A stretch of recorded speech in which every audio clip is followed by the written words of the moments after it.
Hey, what's up, bud? Happy New Year. So I'm just going to send these to you. I figure it's easier to do it this way instead of trying to type it all out. So a couple things that you can apply to Saxon and Axle together. Try them out. They definitely have helped me over the time that I've been training. Maybe not for everybody, but I think the people that maybe don't need to think about these little things as much are the guys that got, definitely longer fingers, bigger hands. So, you measured yours.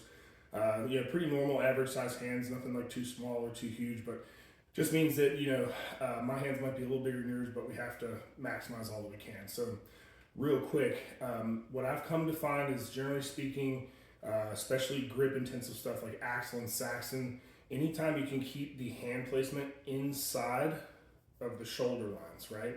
So inside of the shoulder lines, we're gonna accomplish a couple things that make it way more efficient, actually help us get way more performance out of all the little angles and the nooks and crannies. The reason that this is important is because looking at your hands and your fingers, obviously your pinkies are one of your biggest limiting digits, right? They're the shortest ones. So what tends to happen is people take a kind of a normal hand placement like they would a regular deadlift, and the problem is the further out you go, right? If you're doing snatch grip, you can see how that pinky gets further and further away from having any sort of contact on the bar. And the opposite applies, right? So if we're here, and then as we move inward, right, our hand angle changes if we keep our wrist straight, right? We don't want any ulnar deviation or radial deviation. We want to try to keep the forearm in line with the wrist. So as we move that in, you notice that the pinky can now reach further, and that includes over the axle bar and the Saxon bar. It's a little nuanced detail, but the reason that this has been so beneficial to me is because if you think about most people's wrist movement, right? So if you have your hand straight and you just flex your wrist completely over, right?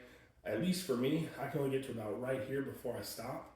But now guess what happens if you allow some ulnar deviation to take place, right? So if I can go here, basically where I'm stopped, and I can curl my hand just a little bit further over, and you actually activate the rest of the forearm. So I'll show you here in a second on the bars, but what we're doing is we want to try to keep the hands as straight as possible, the wrists as straight as possible, but if we can get any sort of ulnar deviation in those wrists, we can get the pinkies to fire off into the wrist curl, it's actually going to give you way more performance, and it's going to help you prevent slipping. Just pretend I'm lifting it from the floor, right? Most people take a normal stance, and just like yourself, you can go back and look at your videos. By the time that you put your hands on the bar and you're kind of out here, you've already taken away some of that reach that you have. So your pinkies are just kind of barely hanging on, right? So this is why a lot of times in grip sport, you'll see people prefer more sumo style. Just making, essentially this isn't necessarily about efficiency for the lift at this point. We're talking about 120 pounds that you got, or 125, 130. So it's not sumo because you need to maximize performance for the body. It's just you need to make room for the hands and arms, right? So what I typically do is I like to line my calluses up on the far edge of the bar, right? So I'll set my hands, calluses first, right? Assuming they're centered, calluses first, thumbs just on the other side. And so what that does is put me in a good position that when I want to actually stretch my hands over a little bit further, now my calluses are right on top of that edge, and my pinky callus is actually just on the other side. And that ends up being a way more natural position to curl the wrists, right? Flex the wrists and the forearms, and actually keep the weight supported in the fingers. Because as soon as those things give out, what's going to happen is it drops straight down, and now you're just pinching, and you're relying more on friction than you are on muscular strength to keep it supported in the fingers. All right, so same idea here, right? We're taking that sumo stance, and side note on sumo, I find that, you'll see a lot of people that have that kind of toes out, right? It allows for more upright posture, but actually, when I say sumo, I typically try to get people toes more forward, and that's because you want to be over the top of the bar when you're lifting these things up, and that forward toe pressure keeps you from falling forward. You'll notice if you start feeling that sensation, it's like your brain just turns your grip off, right?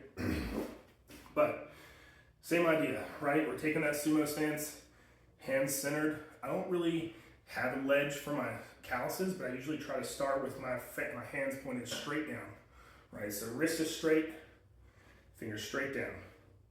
So what I do is I set my thumbs first, just like with the Saxon, and now I'm pulling my hand forward and over, and I'm making sure to get those pinkies wrapped around so that I'm kind of exaggerating this angle. But the thing is once we're here, right, now I've got more pinky into it.